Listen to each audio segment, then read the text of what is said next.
Congregational Church in the Highlands, United Church of Christ, presents Views from the Pews. Welcome to Views from the Pews. My name is Jack Lohr. I'm the interim minister at the Congregational Church in the Highlands, 35 Bryant Avenue in White Plains. This program is sponsored by the church. It's been on the air now for probably 15 years, if that's possible. We are here to talk today with Karl Milde. He is a local patent attorney and an author. He has a new book out, and I'm excited to be hearing about this book. We'll be exploring the process of writing. We'll be talking about how it is that he came to have interest in the role of writing, but also a bit about your spirituality, perhaps, because that's a part of it. Yes. Karl, welcome to Views from the Pews. Glad to be here, Jack. Okay.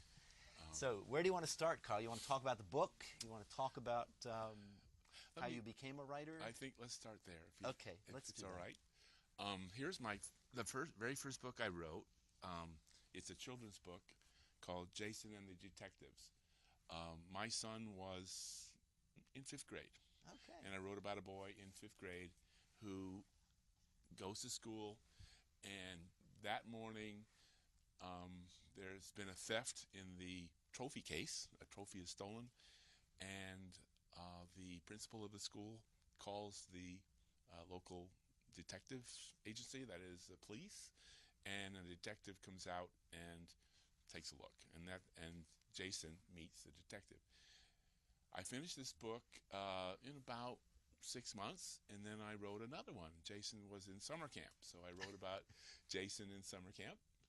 And then every year after that, for 4 years, I wrote another book. And so Jason was a year older. And it's called Jason and the Detectives because in every book, do I look at you or do I look at the camera? Yeah, let's talk to each other. Okay. Every book, he solves some crime or something like that. Okay. And in one, it's all about bullying the children. In another one, it's a mystery of Governor's Island, where some gold has been stored since the Revolutionary War times. So I wrote these 5 children's books, and then I said, you know, this is fun. I'm going to write an adult book. So I wrote my first adult book, and it was about 2 guys that hijacked a train, commuter train from Wassaic, New York, going to Grand Central. And it was an idea I'd had for quite a long time. And the point was that they wanted to bring an executive that rode on that train down to Washington, D.C. And so they're going to hijack the train, have everybody get off except this one person, and the train is supposed to go to Washington, D.C. Well, you'd think these electric trains can't do that, really. But it turns out there is a commuter train that has a diesel engine. It comes twice a day down to New York City and twice a day back. Mm-hmm. So I went up to Wassaic, and I took a picture of the diesel engine, and that's on the cover of the book. And they get to Washington, D.C., and the man is then interviewed or excoriated by the Congress in a hearing at Congress. Then, having done that book, I said, I've got to keep going with this. So I rode in an airplane that came to Westchester Airport. And it happens every so often, maybe once every 2 years or so. They bring in World War II aircraft, and they land them in Westchester, and you can take a ride on a P-52 or B-24. In my case, it was a B-24. Mm-hmm. And it had the unique thing that you could never otherwise get in an airplane, a huge open window. And the window's meant for a machine gun. But you can stand there in the plane looking out this open window, and you're only maybe 1,500, 2,000 feet off the ground. The view is terrific. So I paid the $200 or whatever to get on the plane, me and maybe 4 others. And by the way, there's a bomb bay door down below that if you misstep, you could just fall down, and that would be the end of you. But The plane. They give you a parachute? They to take the do ride? not give you a parachute, Okay. and it's very rickety. It's not like any plane you're used to. So the plane took off and flew over White Plains. I looked down and I saw the building that I work in, which is 10 Bank Street. And my partner happened to be looking up from his office at the same time and saw a plane go by. I didn't know that, but he looked at me and I was looking at him through this huge open window. And the plane went up the Hudson River on our side, on the east side, and it got to the point where we're close to West Point. And I looked down and I saw the railroad track on the other side of the Hudson, and a freight train was going up that track. And I said, wonder how that is going to get beyond West Point. So I watched, and that train went into a tunnel underneath West Point, and it came out the other side. And it inspired this book, which is The Airplane. And this is a picture of West Point, and there is a train track here. In the larger picture, that part of it is cut off, you could see the tunnel. The idea of the book is, what if somebody put a bomb on that train and blew up West Point while the president was speaking at West Point? So that's that story. Then I finished that. Still nobody knows I really write. I gave Jack, you, a copy of the book. I read The Airplane. Okay. And then I started on probably my best book. I don't want to judge myself, but The Road Ranger is it's loosely based on The Lone Ranger, as you might expect. When I was young, maybe young is for me in the 50s, I listened to The Road Ranger quite religiously on the radio. The Lone Ranger. The Lone Ranger. 1950s? Yeah. Okay. It turned out, and having researched it in Wikipedia, and anybody can do this, just put in the Lone Ranger in Wikipedia. You get pages of information about the Lone Ranger. It turns out that the programs started in 1933, and they went weekly, every week, until about 1955.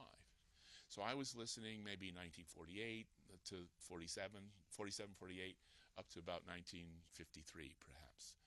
And there was something remarkable about the Lone Ranger that just made me come back every week to listen to this radio show. And it was because he was such a good person. I mean, he was a person that I would like to emulate. And it turns out there are rules that the author of The Lone Ranger had written down, and they're listed here too. There are things like, and I'd like just to take a moment, things like this. To have a friend, a man must be one. Amen. That all men are created equal, and that everyone has within himself the power to make a better world. It makes me, Yes. Cry. It's powerful stuff. Yes, it's very, very strong stuff. And so I felt, let's write a story about a man who could do that today. And who could do it, but you'd have to be quite wealthy in order to allow yourself to go out and be a person like that. So I invented this concept of a man who started a business of transporting people and their cars on large trailer trucks going from city to city on the superhighway system. So you could put your little Mini Cooper, for example, or your Fiat 500 on this truck, and better the small car because you pay by the foot.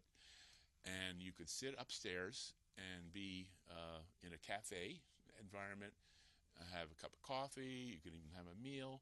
Could be a gourmet meal even, because he had this man who invented this concept, and his name was Tom Smith in the book. He had concessionaires for every truck. He had a concessionaire who did the food, and the truck driver himself was a independent contractor. So he was part of the American dream too.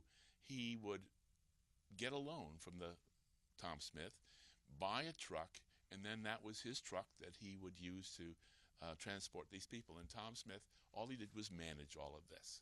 And he became a billionaire within a few years doing this business. So and what's that? How does that relate to the story? The Lone Ranger, in his backstory, was ambushed. He was with his brother, his older brother, and 4 other Texas Rangers, and they were going after Bush Cavendish's gang, which is a gang in Texas that was ravaging the countryside.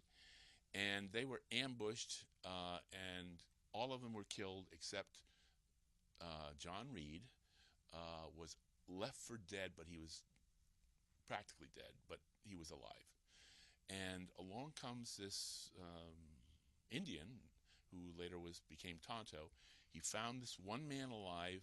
He nursed him back to health, and they made a pretend grave so it looked like all the Texas Rangers were killed. But in fact, this one survived. And he took a piece of his brother's vest, which was black, and fashioned a mask for himself. And from then on, he became the Lone Ranger. Nobody knew who he was because he was left for dead. Everybody thought he was dead. And the story continued. Now, the 2 brothers had a silver mine. They were actually sort of a temporary Texas Rangers, and they were going to go back to the silver mine and mine that and use that as their business. So this kind of backstory I had to weave into this present story. And so Tom Smith grew up on a farm. They discovered silver there. So they had a little silver mine on the farm in addition to being farmers. And his sister then continued with the farming and the silver mine. And the Lone Ranger, the Road Ranger. The Road Ranger, the Lone Ranger. Let me interrupt you for a second here. Yes. Go ahead. Clearly, the Lone Ranger radio programs touched your heart. It did. From my experience, it was watching the TV program, but it was the same thing. It wasn't TV; it was radio.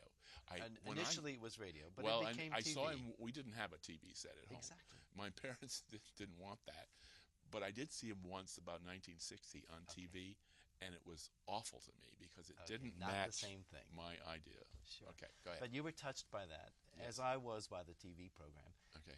The values that the Lone Ranger embodied, that readiness to stand up for the oppressed, especially those who are wrongly accused. Yes. That was his trademark, was to seek justice. Yes. And to do it in a way that truly embodied what I think of as American values. Mm-hmm. You were touched by that. You wanted to write a book that would give this modern exemplar of the Lone Ranger called the Road Ranger. That's right. After you get that idea, and you have the basic concept that he has to have money to be able to have the freedom to do this, how do you go about writing such a story? Do you go out and scout the locations that you envisioned? Does he tell the story to you in your imagination? Okay. How does the story come about? The first thing I had to do is invent this business because I had to make him wealthy. Okay. He's a billionaire. He's kind of like, my model was Frank Smith or Fred Smith, who invented FedEx. Okay. So my man is Tom Smith, who invented Road Wheels. That's the name of the business. So I had to invent that, and the first thing I wrote was a big, long treatise, if you will, about his life. And that is in the book in a shortened form in the obituary, because he is knifed and left for dead. A man comes, saves his life. He came from Toronto, so we call him Toronto in the book. And then he fakes his own death. He has a funeral. He's not there, but there is a funeral. There's an obituary. Everybody knows Tom Smith has died. And from then on, he dons aviator glasses and becomes the Road Ranger. Yeah. Okay. That's the story. So did he tell his story to you in your imagination then from that point on? Oh, absolutely. Yeah. it's a wonderful thing if you can let your imagination take flight, and it just kind of unfolds in front of you like a life. Okay. So that's how I do it. And would you call this a thriller? Yes. Okay, and short. There's a bad person. Yes. Okay, it's short chapters, and very often the chapter ends with a surprise or a challenge that you can't wait to read on to the next I chapter. got that idea from James Patterson because that's what he did. So, Okay. and it's easy to do that for me because I wrote one chapter every weekend, and it took 85 or 90 weekends to do it. Okay. But that's how I would write the book. Okay. Yep. And what is your vision for this part of your life as an author? You started writing for your own son, Yes. and for children. You're writing for adults now. What impact can you see this having on the world? Okay. I'd like to make this my next career. I don't know if that'll happen, but I'm 74 years old. I'm practicing law. I love it. But I've done that for 50 years, so I think, to be an author would be something I'd like to do. I don't know if I if that will happen. If not, I'll just keep going and doing what I'm doing. Yes. Writing a chapter every weekend. Well, that I'm talking about being a patent attorney. Exactly. I well, love, being a patent attorney and doing right. them. Yes. Okay. Yeah. So there is a very bad person in the book, but I'd like to deal with one question you just posed. Do I research the places that the book has in it? I have been to a number of these places, and that's why they're there. Okay. The Cook Islands being the most exotic. Right. So in order to go to the Cook Islands, I use Google, and they have this great Google Maps, and you can actually be there and muck around. Okay. And so I imagined what the Cook Islands. It's a series of islands in the Pacific, South Pacific, that are loosely associated with New Zealand, because that's where they have some governmental relationships there.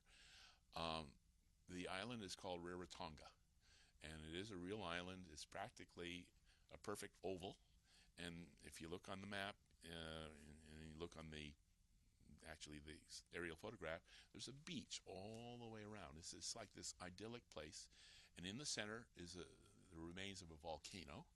So nobody lives in the center. They all live near the beach.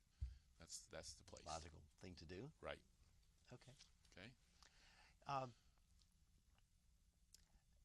Well, you mentioned that there is an evil person. What's your understanding of evil in the world? Right. You can answer that either by talking about your character and why she's evil, or more generally, how do you understand that there are people who do bad things? Right. I don't understand it really, and it's difficult for me to get inside the mind of an evil person, a person who doesn't care about other people, but just cares about getting as much for themselves as they possibly can. That doesn't make any sense to me, and so I think my evil person in this book is a woman who basically harvests gold from old ladies who turn in their jewelry, and they get a little cash with the gold that's in the jewelry, but much less than they should. And so she cheats everybody, and then she takes this gold and she smuggles it to Canada. Why, I'm not sure, but that's part of the story, the smuggling aspect of this. And it's all done using Tom Smith's Road Wheels trucks. She puts a little car, a Mini Cooper with gold inside, on the truck, and it's transported to Canada. And there's a man up there who's named Gunter Sachs, and he does something with the gold, so he's in cahoots with her. But it's difficult for me to understand why people don't take care of other people. And so my heroine is my antagonist is a little wooden, I would say. She swears, she's angry, she doesn't have any social graces, but that's because she's an unhappy person. And I think if you don't reach out to other people, there's something wrong in your soul, and it's not good for you to be self-centered like that. Yeah. So, one of the things that I remember about the Lone Ranger, and that I notice about Tom Smith in your book, The Road Ranger, right. Is that he manages to bring justice without using a great deal of violence. That's right. To my recollection, he doesn't kill anybody in the book, does he? No, he never. He doesn't have a gun. He doesn't have any weapons. The Lone Ranger did have a gun, but it was part of the rules that he would never shoot to kill. He had a very good marksmanship, and he would shoot the gun out of the bad guy's hand, but he wouldn't hurt him. And the same with Tom Smith, the Road Ranger. I can't see him hurting anybody. He just wants to bring the people to justice, and that's what he does. And the ending in the book, can I reveal that? Well, I don't want you to spoil it for any of your readers. Well, I think it'll help. Okay, it's your call. You're the author. Okay. Do you remember a movie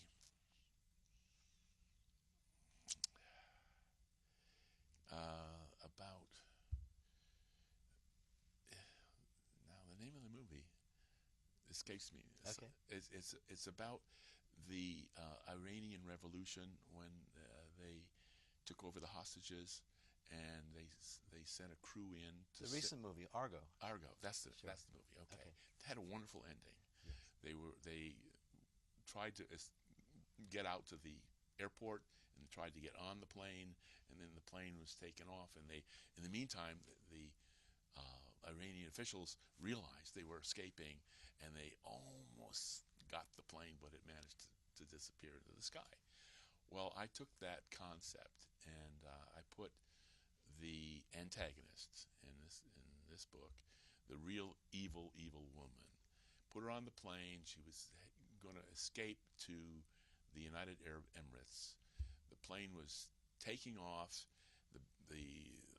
Our heroes are there. The FBI is there. They want to stop this, but they don't have the evidence to bring her to justice. So she gets a call. She doesn't put her cell phone off the way she should. So the plane is in the sky. They're heading out to the United Arab Emirates, Dubai, and she gets a call. And the call is from her enforcer, who is in jail now. And he talks to her, and she reveals that she has been the source of all this evil. So they have the evidence now. Okay, so she gives evidence against herself. And then the plane turns around and brings her back. Okay. Right. And what I can reveal about the ending is Okay. that it's not the end of the stories of No, Tom it's not. Smith and the Road Ranger, that you have a second book that you envision. Mm-hmm. And one of the things I find really intriguing is that you are inviting others who read the book, who go to your website, to participate in the creation of the second volume about the Road Ranger. Right. Can you tell me a little bit about that? Sure. What is your vision for a collaborative approach to Yes. the next book? I have a separate website. If you go on my website, which is milde.com, milde.com, you can click and you get to a storyteller's website.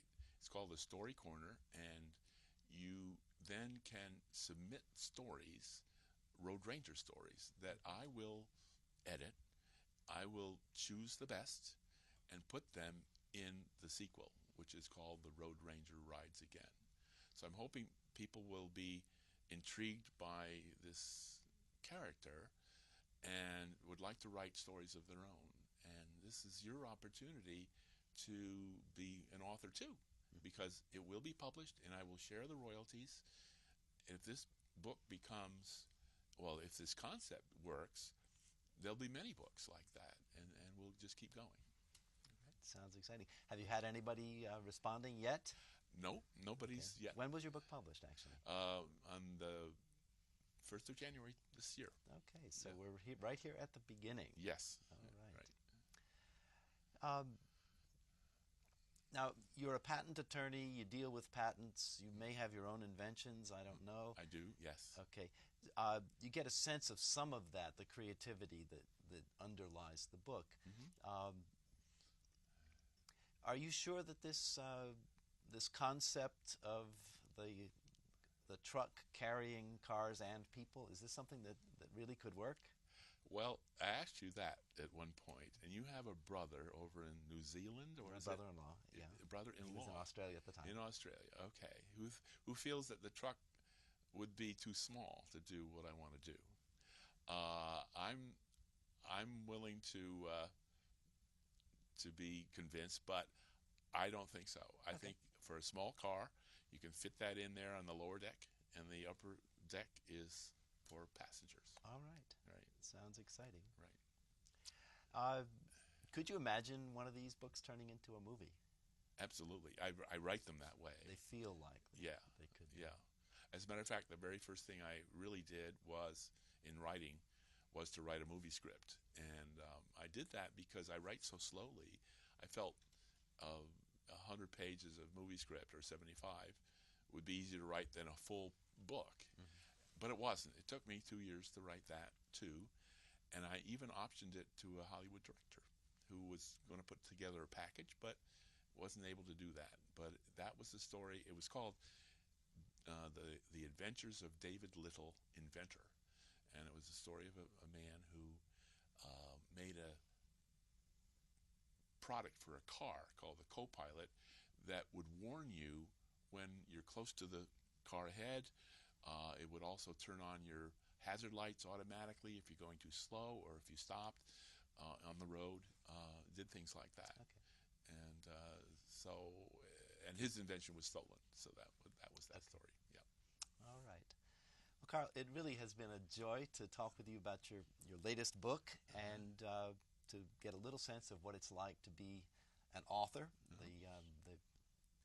the mind behind a thriller. Thank you so much for talking with us. My pleasure. Appreciate it so much. Yes. Okay. This has been Views from the Pews. We encourage you to explore your own faith and find your own faith community. The Church in the Highlands is located at 35 Bryant Avenue in White Plains. Our services are Sundays at 10 a.m. And no matter who you are or where you are in life's journey, you're welcome. The Church of the Highlands at Grandview and Bryant Avenues is a member church of the United Church of Christ, which is a union of the Congregational Christian churches whose original leaders were the Pilgrims of Plymouth and the Evangelical and Reformed Church, a classical group of German churches. We are an open and welcoming church, and we invite you to our services at 10 o'clock on Sunday mornings, where you will find new friends who will join with you in our constant study and our constant effort to live according to the teachings of our Lord Jesus Christ.